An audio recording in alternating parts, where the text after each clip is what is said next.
Hello and welcome to Himachal news analysis. ये analysis हम prelim और मेंस दोनों को साथ में रखकर कर रहे हैं और ये हिमाचल के सभी कॉम्पिटिटिव एग्जाम के लिए यूजफुल है। यदि आप HPSI की प्रिपरेशन कर रहे हैं तो आप इस कोर्स को हमारी वेबसाइट या एप्लीकेशन दोनों पर जाकर के देख सकते हैं। एप्लीकेशन का लिंक आपको डिस्क्रिप्शन में मिल जाएगा। चलिए शुरू करते हैं। तो ये क्वेश्चन पिछले कल हमने आपको लास्ट में पूछे थे। Question number 1, United Nation awarded INTACH special consultative status with the United Nation economic and social council in 2007। इसका आंसर है which is the most fertile valley in Himachal Pradesh, Bal valley. Question number 3, Bathu temples locally known as Bathu की Ladi is a cluster of temple in Kangra district. हमने पिछले कल इनके बारे में discuss कर लिया है। लास्ट में ये क्वेश्चन पूछे गए थे, तो आज भी एक दो क्वेश्चन लास्ट में हैं जिनका आंसर आप कमेंट सेक्शन में बताएंगे। Question number 4, build in Shikhara style Trilokinath, Panchvaktra, Bhutnath and Ardhanarishvara are the most famous temple of which of the following towns. Answer is Mandi. तो ये रहे आपके टेम्पल्स। आज की पहली न्यूज है, opposition moves no trust motion against the government, यानी कि नो कॉन्फिडेंस मोशन ऑपोजिशन के द्वारा लाया गया है विधानसभा में। अभी विधानसभा का मॉनसून सेशन चला हुआ है, इसी के दौरान ये नो कॉन्फिडेंस मोशन लाया गया है। ये आएगा आपके काम development of political parties, major political parties and their supports base and performance in the assembly and parliamentary election in Himachal Pradesh. तो उससे कहीं ना कहीं GS2 से ये रिलेटेड है। पहले जानते हैं कि नो कॉन्फिडेंस मोशन क्या होता है। A council of minister is collectively responsible to the legislative assembly and it remain in office till it enjoy the confidence of majority. जब तक मेजोरिटी का कॉन्फिडेंस इनके पास होता है, गवर्नमेंट के पास होता है, जब तक गवर्नमेंट के पास मेजोरिटी होती है तभी तक वो गवर्नमेंट रह सकती है। जब लोकसभा में किसी विपक्षी पार्टी को लगता है कि सरकार के पास बहुमत नहीं है या सदन में सरकार विश्वास खो चुकी है, अविश्वास प्रस्ताव लाती है, इसे नो कॉन्फिडेंस मोशन भी कहते हैं। भारतीय संविधान के अनुच्छेद 75 में कहा गया है कि केंद्रीय मंत्री परिषद लोकसभा के प्रति जवाबदेह है, अर्थात इस सदन में बहुमत हासिल होने पर ही मंत्री परिषद बनी रह सकती है। इसके खिलाफ अविश्वास प्रस्ताव पारित होने पर प्रधानमंत्री सहित मंत्री परिषद को इस्तीफा देना होता है। सेम आपका कुछ केस स्टेट में भी होता है। तो इसके ऊपर आज डिस्कशन होनी थी, तो पास तो हो नहीं सकता है क्योंकि हिमाचल प्रदेश में विधानसभा में कुछ सीट्स इस तरीके से हैं। बीजेपी के पास 43 हैं, कांग्रेस पार्टी के पास 22 है। तो अब देखिए बीजेपी के पास ऑलमोस्ट डबल है, जबकि CPIM के पास 1 है और इंडिपेंडेंट 2 सीट्स हैं।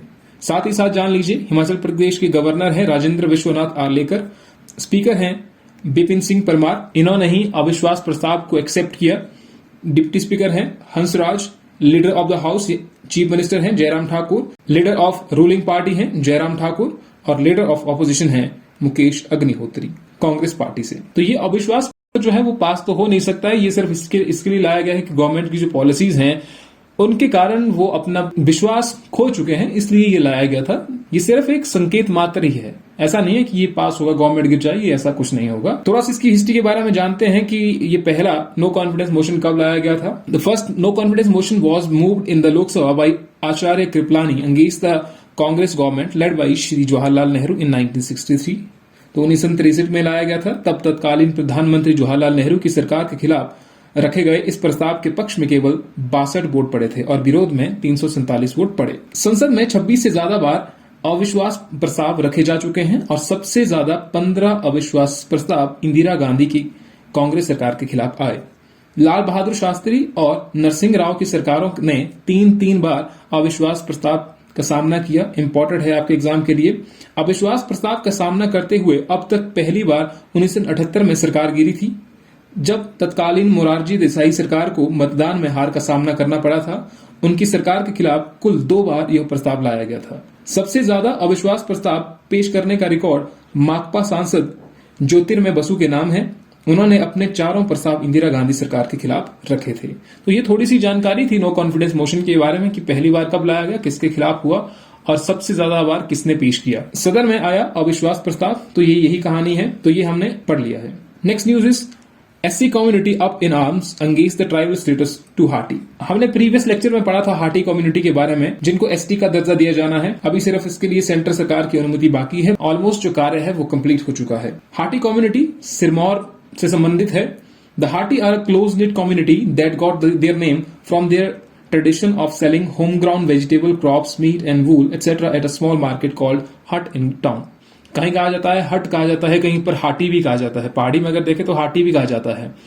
तो सेम जो नाम है हाटी कम्युनिटी वो वहीं से आया हुआ है। हाटी कम्युनिटी के अंदर जो कास्ट आती है जैसे कि कोली, ढाकी, Doom, Chanal, Badhi, Lohar etcetera, they are enjoying the status of schedule caste in the state, but दूसरों को ये स्टेटस एसटी का स्टेटस नहीं दिया गया है। तो बाकी के लोग भी मांग कर रहे हैं क्योंकि सारी के सारे सेम स्टेटस शेयर करते हैं जैसा कि एसटी कम्युनिटी में होना चाहिए। Hati community living in the entire Transgiri region may be notified as ST as this community shares the same tribal traits, culture, geographical isolation etcetera noticed among ST of the states. हालांकि उत्तराखंड में ये status मिल चुका है, हिमाचल प्रदेश में अभी तक नहीं मिला हुआ है 1967 के बाद, तो इसलिए ये मुद्दा बना हुआ है। तो हमने इस टॉपिक को पहले कवर कर लिया है। अगर आपने ये टॉपिक नहीं पढ़ा है तो आप हमारी प्रीवियस वीडियोस देख सकते हैं। Kashyap makes SC people aware of welfare schemes. Himachal Pradesh scheduled caste commission chairman Virender Kashyap has said there are many villages whose name are based on caste, तो उन्हें चेंज किया जाना चाहिए। There is a need to immediate change the name of villages and revenue department should get a new nomenclature for this. तो आपको याद रखना है कि शेड्यूल्ड कास्ट कमीशन के चेयरमैन प्रेजेंटली कौन है, वीरेंद्र कश्यप। तो उन्होंने लोगों को अवेयर करवाया कि आपके लिए कौन कौन सी स्कीम गवर्नमेंट के द्वारा चलाई गई हैं। जो ये स्कीम चलाई जा रही है इनकी पीडीएफ आपको अलग से टेलीग्राम पर मिल जाएगी, वो हम वहां पर शेयर कर देंगे। तो ये आपका GS2 से रिलेटेड है। Various policies framed by the government of Himachal Pradesh for the socio economic development of scheduled caste and scheduled tribe of the state. Himachal Pradesh अनुसूचित जाति एवं अनुसूचित जनजाति विकास निगम का गठन हिमाचल प्रदेश के एक अधिनियम के अधीन 14 नवंबर 1979 को हुआ। प्रारंभ में यह निगम मात्र अनुसूचित जाति के परिवारों को वित्तीय सहायता उपलब्ध करवाने हेतु ही बनाया गया था और इस निगम का नाम हिमाचल प्रदेश अनुसूचित जाति विकास निगम रखा गया। तो पहले ये निगम क्या करता था, सिर्फ अनुसूचित जाति से संबंधित जो लोग हैं उनको वित्तीय सहायता प्रदान करता था। बाद में वर्ष 1984 में भारत सरकार और हिमाचल प्रदेश सरकार ने अनुसूचित जनजाति के परिवारों को वित्तीय सहायता उपलब्ध करवाने का कार्य भी इस निगम को सौंपने का निर्णय लिया तथा निगम का नाम बदलकर हिमाचल प्रदेश अनुसूचित जाति एवं अनुसूचित जनजाति विकास निगम रख दिया। तो ये इंपॉर्टेंट है। पहले ये निगम सिर्फ अनुसूचित जाति के लोगों को वित्तीय सहायता प्रदान करता था, फिर इसका नाम बदल करके हिमाचल प्रदेश अनुसूचित जाति विकास निगम रखा गया। फिर 1984 में जो वित्तीय सहायता प्रदान की जानी थी उसमें शेड्यूल ट्राइब को भी लाया गया और फिर इसका नाम बदल करके हिमाचल प्रदेश अनुसूचित जाति एवं अनुसूचित जनजाति विकास निगम रखा गया। The government provided compensation ranging from Rs 1 lakh to 8 lakh to the victim of 3 installment depending on the case. तो 1 लाख से 8 लाख तक का मुआवजा दिया जाता है एससी कम्युनिटी को यहाँ पर। तो इसका कई बार मिसयूज भी होता है, कई बार ये यूजफुल भी साबित होता है, तो वो अलग एक चर्चा है कि रिजर्वेशन मिलनी चाहिए नहीं मिलनी चाहिए, वो एक बहुत ही डिफरेंट मुद्दा है। तो इसको हम यहाँ पर अभी रिलेट नहीं करेंगे, किसी दिन और इसको डिटेल में पढ़ेंगे। नेक्स्ट न्यूज, 44 दिन 128 मौतें 672 करोड़ बहे। ये चीज आप मेंस में मेंशन कर सकते हैं, hazard and vulnerability of Himachal Pradesh, वहां पर इस टॉपिक को आप कनेक्ट कर सकते हैं। तो थोड़ा सा इसको याद रख लीजिएगा, जहां पर आपको डाटा मेंशन करना पड़ेगा कि मानसून से हिमाचल प्रदेश में इतना नुकसान हुआ। नेक्स्ट न्यूज इज 58 पशुओं की मौत, 1000 संक्रमित। तो ये लंपी डिजीज के बारे में ही यहाँ पर बताया गया है, जिसके बारे में हमने पहले भी डिस्कस कर लिया है।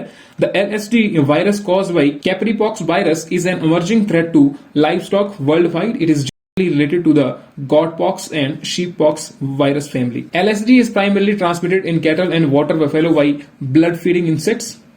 Its clinical signs include the appearance of circular, firm nodes on the animal height. They immediately start losing weight and have a reduced milk yield.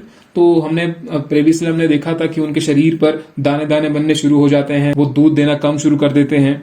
Since its first outbreak in 1928 in Africa, no direct transmission of LSD to human has been reported. अभी तक ऐसा कोई case आया नहीं है कि LSD disease यानी कि लंपी जो डिजीज है वो डायरेक्टली ह्यूमंस को इन्फेक्ट करे। तो ये केसेस सिर्फ पशुओं में ही है। नेक्स्ट न्यूज, भवन निर्माण का एक बार नक्शा अब हमेशा के लिए मान्य, जबरन धर्मांतरण पर 1 लाख जुर्माना। इस न्यूज में ये बताया गया है कि हिमाचल प्रदेश में अब एक बार भवन का नक्शा बनेगा, वो अगर पास हो गया तो वो सदा के लिए रहेगा। इन दोनों के ड्राफ्ट तैयार हो चुके हैं, ये अभी मॉनसून सेशन में ही लाए जाएंगे, जिनको अभी पास किया जाना है। हिमाचल प्रदेश में अब एक बार भवन निर्माण के लिए नक्शा पास करवाने के बाद वो हमेशा के लिए मान्य होगा, यानी कि एक बार आपने नक्शा बना दिया और वो हमेशा के लिए वैलिड रहेगा।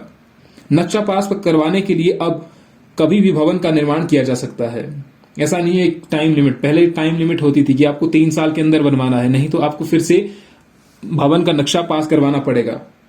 इसके अलावा अब जबरन धर्मांतरण पर 1 लाख रुपए तक के जुर्माने का प्रावधान होगा।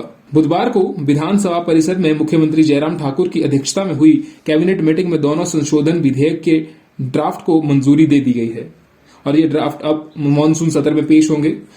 उसके बाद यहां पर डिस्कशन होगी मॉनसून सत्र में, उसके बाद ही ये पास होंगे। बैठक में टीसीपी संशोधन विधेयक 2022 की धारा 34 में संशोधन करने पर सहमति बनी है। टीसीपी का मतलब है टाउन एंड कंट्री प्लानिंग, उसकी धारा 34 में भी संशोधन लाया जाएगा। हालांकि नगर निगम शिमला के लिए पहले ही वर्ष 2007 में इस विधेयक की धारा 34 में संशोधन कर दिया था। टीसीपी में यह प्रक्रिया चल रही थी। पहले नक्शे पास करने के लिए 3 साल के अंदर भवन निर्माण करना होता था। यहीं पर जो चीज बताई गई है मैंने पहले भी आपको डिस्कस कर ली।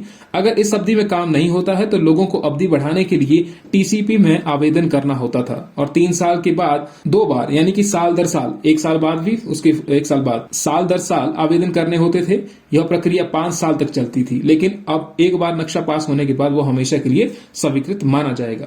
इसके साथ साथ ही अगर किसी का धर्म जबरदस्ती चेंज करवाया जा रहा है तो उसके लिए भी यहां पर 1 लाख तक का जुर्माना लगाया जाएगा। 2019 में भी विधानसभा में यह विधेयक पारित हो चुका है, लेकिन इसमें अधिकतम 7 साल तक की सजा का प्रावधान होता था, लेकिन जुर्माने का प्रावधान नहीं था।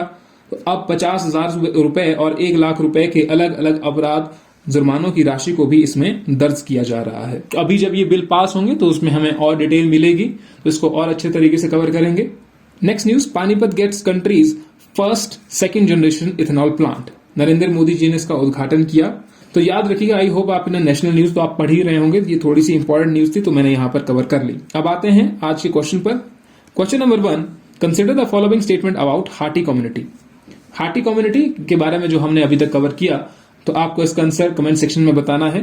पहली स्टेटमेंट है, There are 2 Hati clans in Transgiri and Jaunsar Babar have similar tradition and intermarriages are common.